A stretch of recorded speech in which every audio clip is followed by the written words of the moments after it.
Another big thing is housing. Obviously, it's been in the media a lot. The fact that there's a lack of housing, because what happened with migration was that during COVID there was hardly any migration, obviously because borders were closed, and post COVID we let a lot of people came in, right?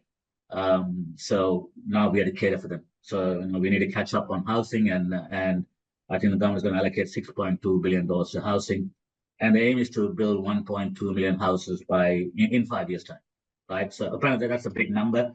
It's going to be challenging, so whether we'll get there or not, we're not sure, right?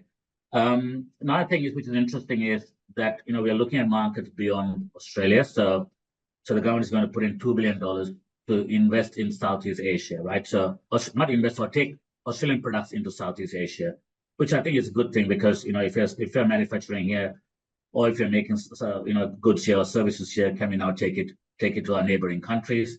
And that's an opportunity not only for large but also for small businesses. Because when we're talking about export, it doesn't necessarily mean it's the BHPs of the world. It can be smaller companies as well.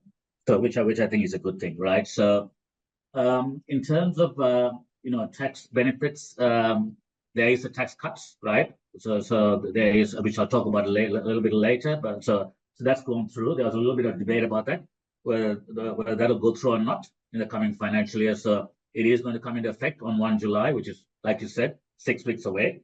And every individual is going to save some tax, right? So it doesn't matter what bracket you're on. So it's not catered towards the lower end or the higher end. Everybody's going to save tax. And the other thing is everybody's going to get $300 off their power bill, right? So from 1 July onwards, $300, it's across the board. It's not means tested. The treasurer was asked this question, why didn't you means test it? They said he just sort of, brush it aside and said, look, it's easy to do it this way. We just give everybody $300, right? So the billionaires have come out and said, look, they're going to donate that money, right? So they don't really want the $300. So it's obviously at the lower end, it might help, but it is not a lot of money anyway, right? So those are the two measures that are coming out in terms of tax benefits, right? That are across the board. And then there's also some targeted benefits for renters. So because of the rental market, there people are really struggling with the rental market. I actually visited a retail shop close to my house this morning, and they were saying retail is slow. And not only that, the owner was telling me that the landlord wants to put the rent up by 20%. So he's saying, look, your retail is very slow. My landlord wants to put my rent up by 20%. I need to now look at other options, right? So he's looking to see whether he can move premises. So there is some targeted rent relief for people, but again, it's targeted. It's not across the board.